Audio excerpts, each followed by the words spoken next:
नमस्कार, आप देख रहे हैं नेक्स्ट 9 न्यूज और मैं हूं आपके साथ मनीष कुमार सैनी। दिल्ली विधानसभा चुनाव की तैयारियों के बीच दिल्ली बीजेपी ने शनिवार को 29 प्रत्याशियों की पहली सूची जारी कर दी है। अब आम आदमी पार्टी ने गंभीर सवाल खड़े कर दिए हैं। इस लिस्ट के आने के बाद पार्टी की मुख्य प्रवक्ता प्रियंका कक्कड़ ने भारतीय जनता पार्टी पर जोरदार हमला बोलते हुए जमकर निशाना साधा।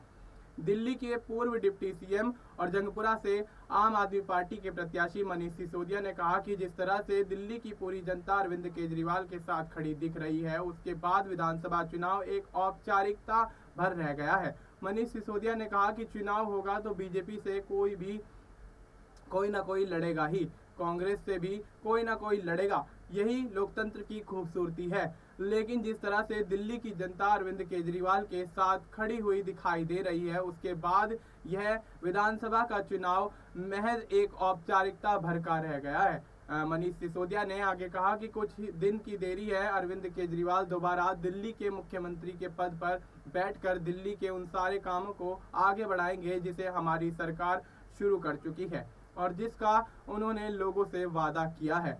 हम नई घोषणाओं पर काम करेंगे, चाहे वह महिलाओं को महिला सम्मान योजना के तहत 2100 रुपए देने की बात हो या फिर संजीवनी योजना के तहत 60 साल से ऊपर के हर व्यक्ति के लिए दिल्ली के सरकारी और प्राइवेट अस्पतालों में मुफ्त इलाज का वादा हो, या फिर वो पुजारी ग्रंथी सम्मान योजना के तहत दिल्ली के तमाम पुजारियों और ग्रंथियों को हर महीने 18,000 रुपए की सम्मान राशि देने का वादा हो।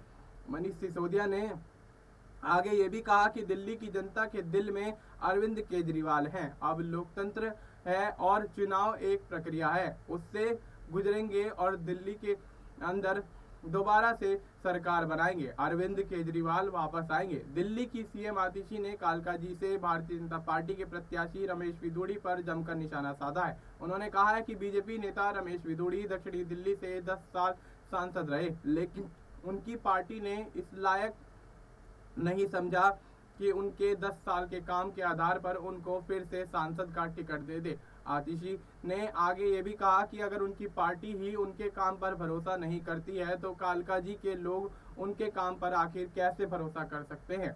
फिलहाल आपको इस मुद्दे पर क्या कुछ लगता है, आप अपनी राय हमें कमेंट करके बता सकते हैं। बाकी देश और दुनिया से जुड़ी तमाम जानकारी के लिए आप देखते रहिए नेक्स्ट 9 न्यूज।